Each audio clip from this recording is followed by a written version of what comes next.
Hello students, welcome to GNV learning portal. ఈ channel ద్వారా మనము MSc physics entrance coaching, ICET coaching, soft skills and interview skills, general English నేర్చుకుంటుంటాము. ఈ వీడియోలో మనము ఎంఎస్సి ఫిజిక్స్ ఎంట్రన్స్ కోచింగ్లో భాగంగా మోషన్ ఆఫ్ ద పార్టికల్, అలాగే గ్రావిటేషన్ అంటే గురుత్వాకర్షణ, అలాగే కణ చలనానికి సంబంధించినటువంటి ప్రాక్టీస్ బిట్స్ చూద్దాము. సో ఈ వీటికి సంబంధించినటువంటి ప్రీవియస్ పేపర్స్లో ఉన్నటువంటి బిట్స్ కలెక్ట్ చేశాను నేను, ఏవైతే రిపీటెడ్గా వస్తున్నాయో.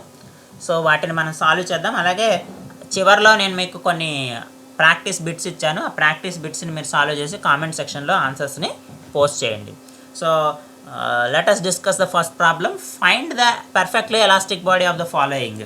ఇచ్చిన వాటిలో స్థితిస్థాపక వస్తువుని కనుక్కోమన్నారు. మనకి ఇచ్చినటువంటి ఆప్షన్స్ చూద్దాము. First one is spring, stone, wood, plastic.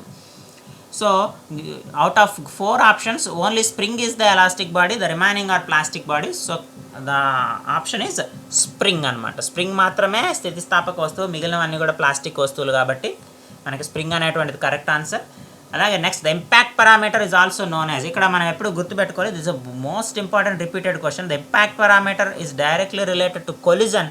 So impact పారామీటర్ని మనం కొలిజన్ అని కూడా అంటూ ఉంటాము. దిస్ ఈజ్ కూడా డైరెక్ట్ క్వశ్చన్. ఇది మనకు చాలా ఎగ్జామినేషన్స్లో వచ్చింది. So next, third problem is rocket burns 0.02 kgs of fuel per second, ejecting gas with velocity 10,000 meter per second. Then we have to find out the reactional force of the planet, or nothing but thrust. F reaction is also called as thrust. So the formula for thrust is, or F reaction is equal to U dm by dt. So when you consider the problem, the given data is 10,000 meter per second is U, and this is a dm and is per 1 second, which means dt is equals to 1. So ఇచ్చినటువంటి ప్రాబ్లంలో మనకి velocity వేగం u ఇచ్చాడు, అలాగే ద్రవ్యరాశిలోని మార్పు 0.02 kgs, అలాగే కాలంలోని మార్పు dt ఈజ్ ఈక్వల్ టు 1. ఇవి డైరెక్ట్గా మనం ఈ ఫార్ములాలో సబ్స్టిట్యూట్ చేస్తే 10,000 ఇంటూ 0.02/1, విచ్ మీన్స్ 200 ఫోర్స్, కాబట్టి ఫోర్స్ న్యూటన్స్లో కొలుస్తాము. So 200 newtons. So option A is the correct answer. So next problem చూద్దాము. Thus system of variable mass principle is an example of. ఇలాంటి ప్రాబ్లం వచ్చిన డైరెక్ట్గా కళ్ళు మూసుకొని మనం ఆన్సర్ చెప్పచ్చు. సిస్టమ్ ఆఫ్ వేరియబుల్ మాస్కి బెస్ట్ ఎగ్జాంపుల్ ఏంటంటే మోషన్ ఆఫ్ ద ర్యాకెట్. ఇది కూడా డైరెక్ట్ క్వశ్చన్. సో మనం ఆల్రెడీ చెప్పుకున్నాం, సిస్టమ్ ఆఫ్ వేరియబుల్ మాస్కి బెస్ట్ ఎగ్జాంపుల్ ఏంటంటే ర్యాకెట్ మోషన్ అని. అలాగే ఇది కూడా direct question. The unit of collision cross section is barn. Collision cross section units బార్న్లో కలుస్తాం, BARN. సో ఇది కూడా డైరెక్ట్ క్వశ్చన్. చాలా ఎగ్జామినేషన్స్లో మనకి ఇది వచ్చింది, ఫిజిక్స్ ఎగ్జామినేషన్స్లో, కాబట్టి ఈ డైరెక్ట్ క్వశ్చన్ కూడా మనం గుర్తుపెట్టుకోవాలి. అలాగే నెక్స్ట్ వన్ ఈజ్ దాన్ని according to Newton second law of motion, the system of variable mass formula. We have to right the formula for system of variable mass. So F external force is equal to d by dt of mv bar, what we have derived in the previous classes, u bar dm by dt. So ఇక్కడ minus sign వస్తుంది అనేటువంటి విషయం మనం గుర్తుపెట్టుకోవాలి, negative sign. So ఇక్కడ మనకు అలాంటి option ఉంది, option A. So option A is the correct answer. Plus వచ్చేటువంటి అవకాశం లేదు. అలాగే D by DT simply we cannot write as D by DT of MB or U bar DM by DT, because this is thrust. Thrust does not equal to F external force. So reactional force and external ఫోర్స్కి equal కాదు, కాబట్టి ఈ 3 options తప్పు. So option 1 is the correct answer. వీటిని మనం derive కూడా చేసాం. Next bit is the condition for orbit of a planet revolving around sun to be elliptic. So here the question is we have to find out the condition for the orbit of a planet revolving around the sun to be elliptic. So elliptic path, condition for elliptic path, we know that epsilon is less than 1 and e less than 0. Here what we call it as epsilon is eccentricity. Eccentricity antam epsilon ni. Capital E is the energy. Epsilon less than 1, epsilon less than e less than 0 అయితే ఖచ్చితంగా అది elliptical path అవుతుంది. అలాగే ఇంకా మనకి 3 ఉన్నాయి. E is equal to 0, sorry epsilon is equal to 0, E is equal to 0, ఇదొక option ఉంది. Epsilon is equal to 1, E is equal to 1, ఇదొక ఆప్షన్ ఉంది. Epsilon greater than 1, E greater than 1. E 0, epsilon 0 అయితే that is a circular path. 1 అయినప్పుడు పారాబలిక్ path. Greater than 1 అయితే హైపరబాలిక్ path. Less than 1 అయితే ellipse అన్నమాట. So circle అవదు, bounded but not it is not possible. But parabolic and hyperbolic are unbounded states and not closed. They are not closed, but only the ellipse is bounded and closed. One thing you have to consider, for closed and bounded states, energy is always negative. Energy is always negative. Energy is always negative for closed and bounded orbits. Closed states, bounded states అంటే ఏవైతే మూసి ఉంటాయో, ఏవైతే స్థిరంగా ఉంటాయో అలాంటి వాటికి శక్తి అనేది రుణాత్మకంగా ఉంటుంది అనేటువంటి విషయం మనం గుర్తుపెట్టుకోవాలి. So however for elliptical path epsilon is less than 1, E less than 0. So the answer is D అనమాట. నెక్స్ట్ ఆప్షన్కి వచ్చేటప్పటికి here sorry I have done a mistake. E is equal to 0. Here E greater than 0. Right. This is the conditions. Epsilon greater than 1, E greater than 0. Hyperbolic. Epsilon is equal to 1, E is equal to 0. Parabolic. Epsilon is equal to 0, E is equal to 0 is a circle. So this is the order. So now go for second bit, the 8th bit. Which of the following statements is equivalent to Kepler's second law? So here in Kepler's second law we have transverse acceleration and radial acceleration is there. So whenever if you have both the accelerations, transverse acceleration and radial acceleration, acceleration of the planet is not 0. So these three are not right, and hence the correct answer is tangential acceleration of the planet is 0, which means there is no acceleration on this side. Tangential అంటే స్పర్శ దిశలో మనకి త్వరణం అనేది ఉండదు కాబట్టి tangential acceleration 0 అవుతుంది. This tangential acceleration means areal velocity is equal to constant, which in turn L is equal to constant. Areal velocity constant, L అంటే angular momentum, orbital angular momentum, ఇది కూడా మనకు కాన్స్టెంట్ అనేటువంటి విషయం వస్తుంది. కాబట్టి Kepler second law can be stated in 3 ways. One is the tangential acceleration of the planet is 0, another one is aerial velocity is constant, and the third one is angular momentum is constant or conserved. So ఈ మూడిటిగా కూడా మనం Kepler second లాని define చేయొచ్చు. So next bit చూద్దాం. So here this bit is Kepler's law of areal velocity is equivalent to law of conservation of, మనం ఇప్పుడే discuss చేసుకున్నాము, it is equal to law of conservation of orbital angular momentum. So L is conserved in Kepler second లా.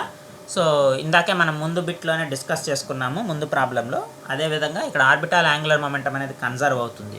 అలాగే next bit చూడండి, the motion of gyroscope consist of, ఇక్కడ భ్రమణదర్శిని, దీని గురించి కూడా మనం చెప్పుకున్నాం. భ్రమణదర్శినికి సెల్ఫ్ రొటేషన్ ఉంటుంది. Self rotation is nothing but precision. So కాబట్టి ఆ మూడు ఉన్నటువంటిది రొటేషన్, ట్రాన్స్లేషన్, ప్రెసిషన్, ఈ మూడు ఉంటాయి గైరోస్కోప్కి. సో కాబట్టి option B is the correct answer. ఇది కూడా మనకి డైరెక్ట్ బిట్టే, గైరోస్కోప్ వచ్చినప్పుడు మనం దీని గురించి డిస్కస్ చేసుకున్నాము. And next one is the Rutherford investigated nuclear structure by bombarding gold foil with alpha particles అండి. ఇది the answer is alpha particles. So Rutherford ఏం చేశాడంటే ఆల్ఫా పార్టికల్స్ని గోల్డ్ ఫాయిల్ మీద ఇన్సిడెంట్ చేశాడు. ఇన్సిడెంట్ చేసినప్పుడు ఆయనకి 3 types ఆఫ్ ఆల్ఫా పార్టికల్స్ వచ్చినాయి. కొన్ని ఈ విధంగా డీవియేట్ అయిపోయినాయి, కొన్ని ఏమో గోల్డ్ ఫాయిల్ నుంచి పెనట్రేట్ అయినాయి, కొన్ని ఏమో బౌన్స్ బ్యాక్ అయినాయి. సో దీని నుంచి ఆయన అటామిక్ స్ట్రక్చర్ని ఫైండ్ అవుట్ చేయగలిగాడు, న్యూక్లియస్ని ఐడెంటిఫై చేయగలిగాడు. సో దీని గురించి మనం మోడర్న్ ఫిజిక్స్ వచ్చినప్పుడు Rutherford alpha particle scattering experiment గురించి డీటెయిల్డ్గా తెలుసుకుంటాం, అందుకని నేను ఇక్కడ ఈ విషయాన్ని మీకు ఎక్స్ప్లెయిన్ చేయడం లేదు. సో మనం ఫైనల్ ఇయర్ టాపిక్స్ ఎక్స్ప్లెయిన్ చేసినప్పుడు రూదర్ఫర్డ్ ఎక్స్పెరిమెంట్ గురించి తెలుసుకుందాం. అలాగే in Rutherford experiment on scattering of alpha particles by gold foil, the scattering cross section depends on angle of scattering. So angle of scattering power 4 మీద depend అవుతుందండి. ఇది మనం అందరూ గుర్తుపెట్టుకోవాలి, sin power 4 θ/2 ఆల్రెడీ చెప్పాను కదా.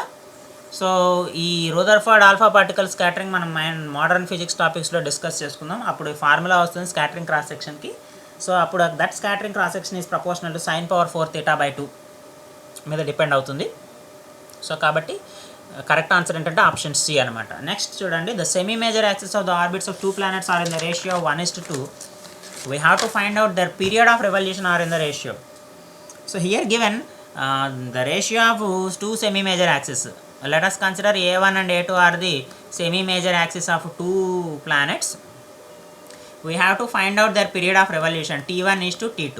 We know that according to Kepler's third law, T square is proportional to AQ, which means the square of the period of revolution is directly proportional to cube of the semi-major axis.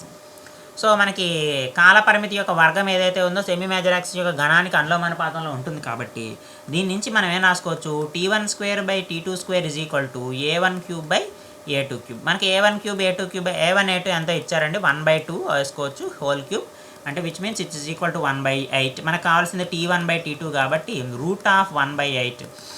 So 1 route అంటే 1, route 8 అంటే ఏం రాసుకోవచ్చు అండి, 2√2 రాసుకోవచ్చు. అంటే T1 is to T2 is equal to 1 is to 2√2.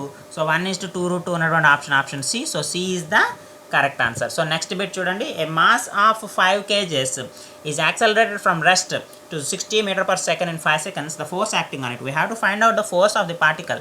We know that force is equal to m into where acceleration is equal to rate of change of velocity. So బలానికి తెలుసు మనకి ఫార్ములా, న్యూటన్ రెండో నియమం ప్రకారం F = ma. అలాగే త్వరణాన్ని మనము వేగంలోని మార్పు రేటుగా రాసుకోవచ్చు dv/dt. సో ఇచ్చినటువంటి ఆప్షన్స్లో మనకు ప్రాబ్లంలో ఉన్నటువంటి సబ్స్టిట్యూట్ చేస్తే మాస్ 5 kgs ఉంది, change in velocity 60, change in time 5 seconds. So 5 cancel అవుతుంది, 60. ఫోర్స్ని మనం న్యూటన్స్లో కొలుస్తాం కదా, answer is 60 newtons. So C is the correct answer. So next problem చూడండి, this is the most important problem, చాలాసార్లు మనకి ఇది రిపీట్ అయింది. A 6000 kg rocket is set for vertical firing. So rocket ఇంకా వెర్టికల్ ఫైరింగ్ సెట్ చేశారు కానీ ఇంకా firing చేయలేదు, ఈ విషయం మీరు గుర్తుపెట్టుకోండి. If the exhaust speed is 1000 meter per second, the gas ejected per second to supply thrust needed to overcome the weight of the rocket. ఒకవేళ ఎగ్జాస్ట్ స్పీడ్ కనుక 1000 meter per second అయితే థ్రస్ట్ ఎంత ఉంటుంది, ఎంత ఉండాలి to overcome the weight of the rocket అనేది ఇక్కడ మనం అడుగుతున్నాడు. సో ఇంకా ర్యాకెట్ ఫైరింగ్ చేయలేదు కాబట్టి d/dt of mv is equal to 0. So మనము చేంజ్ అవుతుంది కాబట్టి v dm/dt plus m dv/dt is equal to 0. మనకి dv/dt అంటే g యాక్సలరేషన్ రాసుకోవచ్చు, అంటే g అండి, mg v dm/dt is equal to 0. Rate of change of velocity is acceleration, ఇక్కడ acceleration g అని రాసుకోమన్నారు. మనకి థ్రస్ట్ కావాలి, dm/dt కావాలి, dm/dt is equal to so minus dm/dt కావాలి, mg/v. సో ఇక్కడ m అంటే మనకి 6000, g అంటే 10,000. సో ఎంత అవుతుందండి, 0 0 క్యాన్సిల్ అయిపోతాయి, 6 × 10. So 60 kg per second. 60 kg per second. 60 kg per second means this D is the correct answer. ఇది దీనికి సంబంధించిన ఫార్ములా. ఈ ఫార్ములా గుర్తుపెట్టుకుంటే మనం ఈజీగా ఈ ప్రాబ్లమ్స్ని సాల్వ్ చేసేయచ్చు. నెక్స్ట్ ఇక్కడ నుంచి ఇచ్చేటువంటి బిట్స్ అన్ని ప్రాక్టీస్ బిట్స్ అండి, 5 బిట్స్ ఉంటాయి. వీటికి సంబంధించిన ఆన్సర్స్ మీరు కామెంట్ సెక్షన్లో పోస్ట్ చేయండి. If m is the mass of the earth, r is the radius of the orbit and g is the universal gravitational constant, then orbital velocity of the satellite is. So orbital velocity ki formula v0 is equal to root gr. We have to find out the relation between small g and capital G. Small g ki capital G ki relation find out cheyali.